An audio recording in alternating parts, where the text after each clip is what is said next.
Yeah, I didn't have time to do my hair this morning, but you still accept me, right?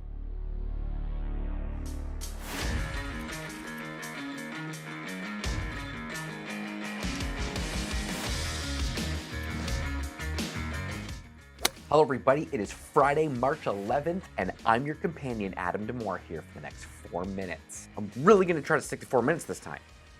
Like I'm really gonna try. Last we left off in Revelation, we had a bird flying over the earth giving us a warning. Warning, it's gonna get nuts. Real nuts soon. Remember, these trumpet events are the devil's punishments for those that serve him. Whether they serve him knowingly or not, it really doesn't matter to him. This is still not God's official judgment. This is just Satan messing with his own worshipers. So here it comes, trumpet 5. The fifth angel sounded his trumpet, and I saw a star that had fallen from the sky to the earth. The star was given the key to the shaft of the abyss. When he opened the abyss, smoke rose from it like the smoke from a gigantic furnace. The sun and the sky were darkened by the smoke from the abyss. And out of the smoke, locusts came down to the earth and were given power like that of scorpions of the earth. They were told not to harm the grass of the earth or any plant or tree, but only those who did not have the seal of God on their foreheads. They were not allowed to kill them, but only to torture them for 5 months. And the agony they suffered was like that of the sting of a scorpion when it strikes. During those days, people will seek death but not find it. They will long to die, but death will elude them. The locusts looked like horses prepared for battle. On their heads, they wore something like crowns of gold, and their faces resembled human faces. Their hair was like women's hair, and their teeth were like lions' teeth. They had breastplates like breastplates of iron, and the sound of their wings was like the thundering of many horses and chariots rushing into battle. They had tails and stingers like scorpions, and in their tails they had power to torment people for 5 months. Okay, so we get this fallen star that comes down and it's carrying keys. This doesn't sound like a meteor or something like that.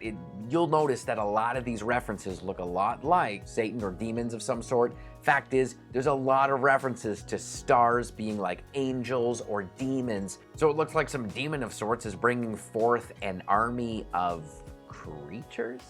This is Satan's big play against humanity. And again, the only people tormented are those that are not marked by God. So this is what a relationship with the devil looks like. You ever dance with the devil in the pale moonlight? What? So who are these creatures? I grew up hearing the idea that this is a human war and that these creatures or locusts that are described are probably just helicopters. You know, some sort of firepower helicopter going into war and causing a battle.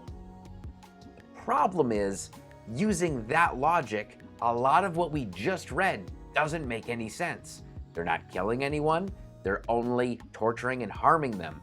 And a lot of the other things described here just doesn't line up with that. So, what else could they be? Some say they're aliens from outer space. State your name, rank, and intention. The Doctor. Doctor. Fun. But if all creatures were created by God, and the earth is the main stage of God's cosmic dealings, then this other alien race would have been created as intelligent, subhuman, outside of salvation, and under Satan's domain and control.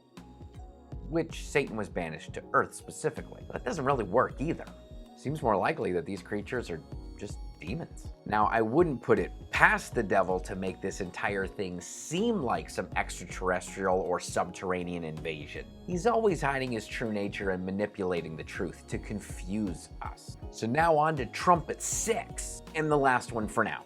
At this time, an army comes from the east and crosses the Euphrates River, a very real river on Earth. This river lies in the Middle East, and the army that's said to cross this river seems to have 200 million people. We don't know of an army on this Earth that is actually that big, but China said that they have it. Maybe they do, maybe they don't. And this army is said to be riding horses, which, when described, sound an awful lot like tanks do today, or some other sort of war machine. This war kills 1/3 of the population. And though we only did 2 and we ended at 6, the last trumpet, as you've seen the pattern by now, opens up a whole new category of things. So we're done with the trumpets for now, and next week we're going to look at numbers and their significance in the book of Revelation and all of Scripture, really. So, we'll see you next time when we check out those numbers and we talk a little bit about the 144,000, which is something you maybe heard about before. Till then, we'll see you in the next Formative Friday.